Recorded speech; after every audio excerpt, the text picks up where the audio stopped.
ओम श्री दुर्गाय नमः। आप सभी का मेरे YouTube चैनल पर हार्दिक स्वागत है। कहते हैं कि नवरात्रि के 7वें दिन माँ कालरात्रि की पूजा अर्चना करने से और उपवास रखने से भूत प्रेत या बुरी शक्ति का भय फिर जीवन में नहीं सताता है। माँ कालरात्रि का रंग एकदम काला है और अपने रंग के कारण ही इन्हें कालरात्रि कहा जाता है। आइए जानते हैं माँ कालरात्रि के स्वरूप, प्रिय रंग, प्रिय भोग और मंत्रों के बारे में। माँ कालरात्रि का स्वरूप भयंकर भले ही हो, विकराल भले ही हो, लेकिन ये अपने भक्तों की सदा रक्षा करती हैं। जो भक्त सच्चे मन से इनकी पूजा करते हैं उन पर ये सदा अपना आशीर्वाद लुटाती हैं। माँ कालरात्रि की 4 भुजाएं हैं। कहते हैं कि माँ दुर्गा ने असुरों के राजा रक्तबीज का संहार करने के लिए ही काली का रूप धारण किया था। नवरात्रि के 7वें दिन जो भी भक्त माँ की पूजा सच्चे मन से करता है, माँ उनकी सारी मनोकामनाएं पूर्ण करती हैं और उनके सारे दुख दूर करती हैं। जो लोग अष्टमी के दिन कन्या पूजन करते हैं और जिन्होंने नवरात्रि के पूरे उपवास नहीं रखे हैं, उन्हें भी नवरात्रि की सप्तमी तिथि को उपवास रखकर अष्टमी तिथि के दिन सुबह पूजा करने के साथ ही कन्या पूजन भी करना चाहिए। तो सप्तमी तिथि के दिन ब्रह्म मुहूर्त में उठकर स्नान आदि से निवृत्त होकर साफ स्वच्छ लाल रंग के वस्त्र धारण करने चाहिए। क्योंकि माँ कालरात्रि का प्रिय रंग लाल है, इसलिए माँ की पूजा में आज के दिन लाल रंग के पुष्प माँ को अर्पित किए जाते हैं। रात रानी के पुष्प भी माँ को बहुत प्रिय होते हैं। भोग में आज के दिन माँ को गुड़ का भोग जरूर लगाया जाता है। फलों में आप लाल रंग के कोई भी फल माँ को अर्पित कर सकते हैं, लेकिन यदि आज के दिन माँ को श्रद्धा के साथ प्रसन्न मन से अनार का भोग लगाया जाए तो माँ उससे बहुत जल्दी प्रसन्न होती हैं। माँ कालरात्रि का रंग और स्वरूप देखने में बहुत ही भयानक है। इनका रंग अंधकार की तरह एकदम काला है। इनके केश बिखरे हुए हैं। अपने गले में ये बिजली की माला धारण करती हैं। माँ कालरात्रि के 3 नेत्र ब्रह्मांड की तरह विशाल और गोल हैं, जिनसे बिजली की भांति किरणें निकलती रहती हैं और इनकी नाक से श्वास तथा निश्वास से अग्नि की भयंकर ज्वालाएं निकलती रहती हैं। माँ का यह भय उत्पन्न करने वाला स्वरूप केवल पापियों का नाश करने के लिए है और अपने भक्तों की तो ये सदा रक्षा करती हैं। माँ कालरात्रि सदा अपने भक्तों को शुभ फल प्रदान करने वाली होती है, इसी कारण इन्हें शुभंकरी भी कहा जाता है। आपको ध्यान रखना चाहिए, जो महिलाएं या कन्याएं माँ कालरात्रि की पूजा करती हैं, उन्हें अपने सर के बाल खोलकर या सिर बिना ढके हुए पूजा नहीं करनी चाहिए। सर के बाल बंधे हुए होने चाहिए और सिर पर कोई साफ रुमाल या चुनरी वगैरह आप ढककर ही माँ की पूजा करें। माँ काली की पूजा करने से पहले हाथ में जल या पुष्प लेकर व्रत का संकल्प लिया जाता है या पूजा का संकल्प लिया जाता है। फिर धूप दीपक जलाकर माँ को अक्षत कुमकुम आदि अर्पित करके, फल फूल दीप नैवेद्य अर्पित करके माँ की पूजा की जाती है। आज के दिन काली स्तोत्र का पाठ किया जाता है। श्री दुर्गा चालीसा का पाठ करने के साथ ही श्री दुर्गा सप्तशती के अध्याय भी पढ़े जाते हैं। व्रत की कथा पढ़ने और सुनने के साथ ही आरती करके क्षमा याचना की जाती है। फूलों में लाल गुड़हल का फूल आप माँ को अर्पित करते हैं तो माँ उससे भी प्रसन्न हो जाती हैं। आपको ध्यान रखना है कि माँ काली जितनी जल्दी अपने भक्तों पर प्रसन्न होती हैं, उतनी ही जल्दी वे अपने भक्तों की गलतियों से नाराज भी हो जाती हैं।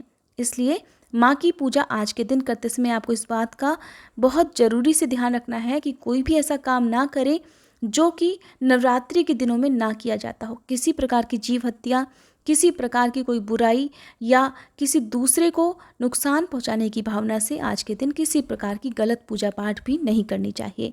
आपको माँ से जो कुछ भी मांगना है वो अपने परिवारजनों के लिए या खुद के लिए मांगना है। किसी दूसरे को कोई नुकसान हो, ऐसी भावना से यदि आप इस दिन पूजा करते हैं तो उसका दुष्परिणाम खुद आपको ही झेलना पड़ सकता है। माँ कालरात्रि की पूजा यदि विधि विधान से की जाए तो माँ कालरात्रि अपने भक्तों को आने वाले सभी संकटों से भी बचाती हैं। आज के दिन तंत्र मंत्र की सिद्धि के लिए भी माँ काली की पूजा रात के समय विशेष रूप से की जाती है, जो कि मध्य रात्रि का समय होता है। आइए जानते हैं माँ काली का बीज मंत्र, स्तुति मंत्र और प्रार्थना मंत्र कौन सा है। माँ का बीज मंत्र है ओम देवी कालरात्रे नमः। प्रार्थना है एक वेणी जपा कर्णपूरा नग्नाखरा स्थिता लंबोष्ठी कणिका कर्णी तैलाभ्यक्त शारिणी वाम पादोल्ह सलोल्ह लता कंटक भूषणा वर्धन मूर्ध ध्वजा कृष्णा कालरात्रि भयंकरी। माँ की स्तुति मंत्र है या देवी सर्वभूतेषु माँ कालरात्रि रूपेण संस्थिता नमस्तस्यै नमस्तस्यै नमस्तस्यै नमो नमः। मंत्रों के जाप के बाद व्रत की कथा पढ़ी और सुनी जाती है, श्री दुर्गा चालीसा का पाठ किया जाता है और इसके सबसे अंत में आरती करके क्षमा याचना की जाती है। नवरात्रि के दिनों में आपको एक बात का विशेष रूप से ध्यान रखना है कि किसी भी कन्या का या घर की महिलाओं का, घर की बेटियों का आपको या किसी को भी अपमान नहीं करना है। जिस घर में ऐसा होता है या जो लोग ऐसा करते हैं उस घर में कभी भी माँ दुर्गा का आशीर्वाद प्राप्त नहीं होता। इसलिए आपको ध्यान रखना है, जितना ज़्यादा हो सके उतना आप दूसरों का सम्मान करें। खासकर जो महिलाएं हैं या कन्याएं हैं उनका नवरात्रि के दिनों में तो विशेष रूप से सम्मान करना ही चाहिए। बाकी दिनों में भी उन्हें आप भरपूर सम्मान दें, उन्हें बराबरी का दर्जा दें। आज के दिन माँ दुर्गा का और माँ काली का आशीर्वाद प्राप्त करने के लिए आसपास के देवी मंदिर में दीप दान करना चाहिए।